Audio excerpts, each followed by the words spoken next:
का बाप जो ठहरा पार्वती, अब उसके हाथ पीले करने का समय आ गया है। पर हमारी आनंदी तो अभी सिर्फ 9 साल की है। अभी तो उसके पढ़ने लिखने और खेलने कूदने के दिन हैं। देख पार्वती, लड़कियां पराया धन होती है और जितना जल्दी इन्हें घर से विदा कर दे उतना अच्छा है।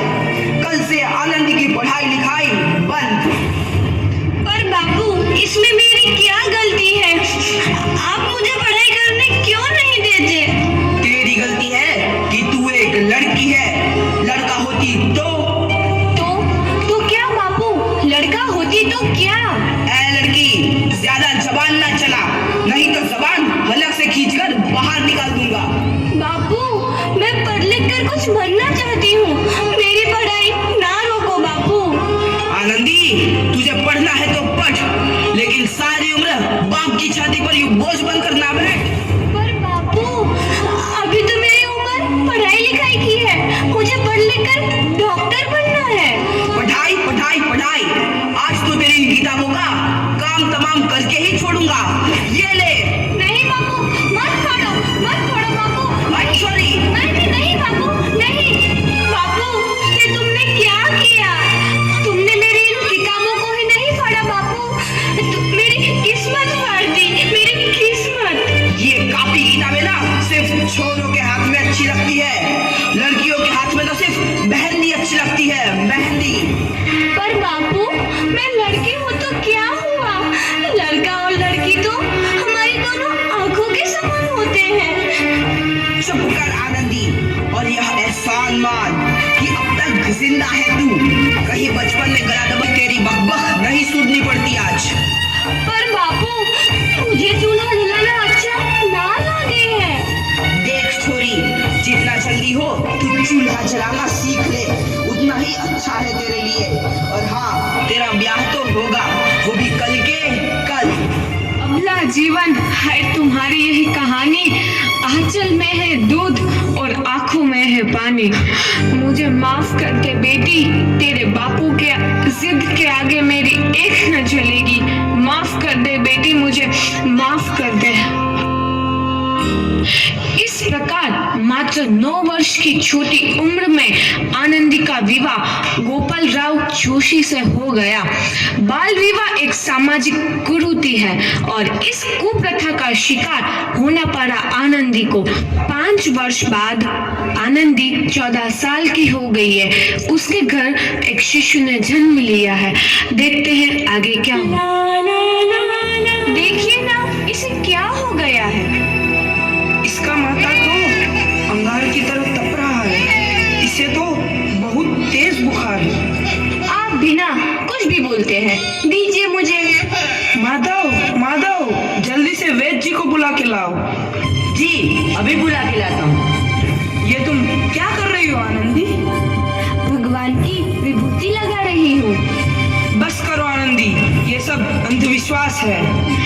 अरे आप यकीन तो कीजिए, भगवान की कृपा से इसका माथा ठंडा हो रहा है और बुखार भी उतर गया है ना बाबू? देखिए, दीजिए मुझे। उठो बाबू, आंखें खोलो, तुम्हें तुम्हारी माँ बुला रही है। आंखें खोलो, देखिए ना इसे क्या हो गया है। आंखें भी नहीं खोल रहा। आंखें खोलो बेटा। आप चुप क्यों है? आंखें खोलो बेटा, आंखें खोलो। आनंदी, हमारा बेटा कभी आंखें नहीं खोलेगा। नहीं, ऐसा नहीं हो सकता। मेरे बेटे को मुझसे कोई नहीं छीन सकता, कोई नहीं छीन सकता। पागल मत बनो आनंदी। माधव, माधव, आनंदी, बंद करो ये पागलपन। भगवान ने मेरा बच्चा छीन लिया। भगवान ने नहीं, तुम्हारी अशिक्षा और अंधविश्वास ने तुम्हारा बच्चा छीना है। अगर तुम पढ़ी लिखी होती तो आज हमारा शिशु जीवित होता। तुम अनपढ़ थे आनंदी, अनपढ़। नहीं, अब मैं अनपढ़ नहीं रहूंगी। नहीं रहूंगी मैं अनपढ़। मैं पढ़ूंगी ताकि कल किसी और आनंदी को इलाज के अभाव में अपना बच्चा ना खोना पड़े। शाबाश आनंदी, और यही तुम्हारे अपराध के लिए प्रायश्चित भी है। हमसे बिखर तू है नदियों में आनंदी, तुम्हारी 12वीं का परिणाम आ गया है। तुमने पूरे कॉलेज में प्रथम स्थान अर्जित किया है। दिल खुश जहां तेरी तो आनंदी, तुम्हारी मेहनत रंग लाई है। तुम्हें शिक्षा वृत्ति मिली है। ये लो तुम्हारे अमेरिका जाने की टिकट। मुझे शिक्षा वृत्ति मिल गई, मैं अमेरिका जा रही हूँ। पर ये सब मैं अकेले कैसे कर पाऊंगी? आनंदी, अपने आप को इतना कमजोर क्यों समझ रही हो? फिर इतना पढ़ने लिखने का क्या फायदा? तुम अभी गंवार की गवार नहीं हूँ मैं अब गवार।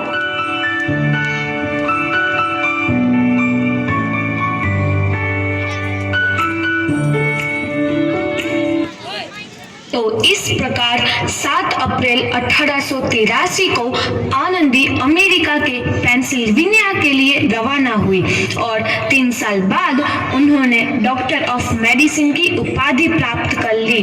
इधर आनंदी के पिता की तबीयत बहुत खराब है। आगे क्या होता है देखते हैं। लगता है अब मेरे जाने का समय आ चुका है। अब मैं नहीं बचूंगा। ऐसा मत बोलो। शहर के सिटी हॉस्पिटल में अमेरिका से डिग्री लेकर कोई बड़ा डॉक्टर आया है। एक बार वहां चलकर दिखा लेते हैं। हाँ सही बोला भैया, कम से कम दिल को तसल्ली तो मिल जाएगी। हाँ हाँ, चलो चलो जल्दी हॉस्पिटल चलते हैं।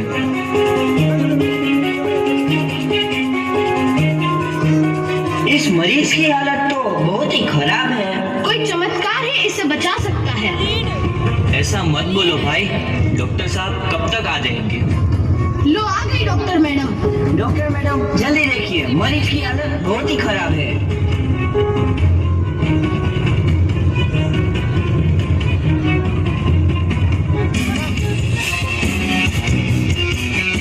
अब आप बिल्कुल ठीक हैं। मौत के मुंह से आपको बचाया है डॉक्टर मैडम ने। डॉक्टर साहब ने मुझे बचा लिया। मुझे मिलना है डॉक्टर साहब से।